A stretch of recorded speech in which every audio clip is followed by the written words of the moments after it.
Well, it's time now for our Entre Nous segment, and today we're going to be talking all things art and specifically how to get children excited about it. To talk about this, I'm joined by Charlotte Wilkins, who's an art historian and guide. Charlotte, what might be the benefits then of introducing art to children so early? Well, I think definitely art is all over us. We have art in public parks and churches and schools. And really, art is a way of expressing ourselves, and it's a way of seeing the world. And with children, we might sometimes feel daunted about how to introduce them to that because it's such sometimes if we're not experts, it can seem difficult. But when we do that early, it enables them to get very connected with themselves, to look carefully, and it really encourages them to be mindful as well and to look for the details in things.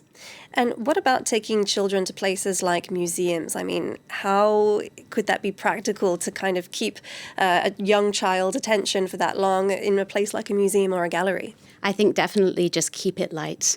It's best to aim for places that are free. Paris City Museums, for instance, are a great place to start because they are free of charge and you can go in and out with no pressure. I love, for instance, the Petit Palais or the Carnavalet Museum, which have rich and diverse collections. And the Petit Palais even has an outdoor space, so you can pop out if you need to as well. And by the time kids reach school, they might already be showing signs of some Picasso flair, or some might not even be interested. How do you tackle this kind of school-age group? Well, with school-age children, I would say it's about sparking their curiosity and then keeping them engaged. Some museums offer tools like audio guides or games booklets that you can download, which enable them to actually engage with the art. But you can also do this very simply by getting the kids to act out with the art. I enjoy making children mimic sculptures, for instance, to make them feel in their bodies the intention of the artist. You can also ask them very open-ended questions. What is it you're seeing? What do you think the artist was trying to show us? You can get them to encourage them to invent stories about the art as well. That's another great way of doing it. And I see that you've got some books there. That's another tool, I suppose, that you can use. Absolutely. So this one, I would say, is great for preschoolers. It's about getting them to look carefully. So this one is by the Louvre, and it's Where is Hippo Hiding? My little toddler loves this one. And it encourages you to find an Egyptian hippo in various paintings and sculptures from the Louvre.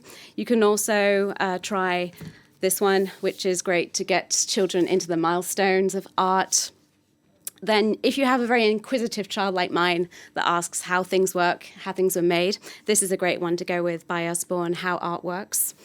And if you happen to have a crafty kid, by all means, introduce them to different artists' way of production and get them to work on projects according to what different artists are doing. For instance, make handprint art like a caveman artist, or cubist collage like Picasso. Well, yeah, I certainly wish that my art classes were like that when I was in school.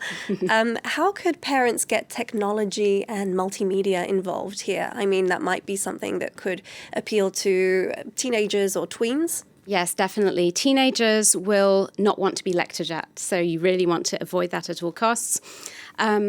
Technology is a good entrance point. So, for instance, if you go to an edgy contemporary art museum like the Palais de Tokyo, there'll be immersive installations there that can get them interested. Failing that, you can also give older children a camera and get them to zoom in on quirky details. You can also go street art hunting. If you are in Paris or even all over France, you can go chasing space invaders and then use the app, which allows you to gain points, and that works well. And you can also use videos on YouTube. There are lots of resources out there. And I would say use humor. Even though art is all about big subjects like truth, beauty, it doesn't always have to be so serious. And sometimes keeping it light works best. For instance, if you have teenagers, you could show them a short video about how or why babies in medieval paintings look like shrunken down old men as opposed to babies. A fun way to just keep them engaged without making it too heavy.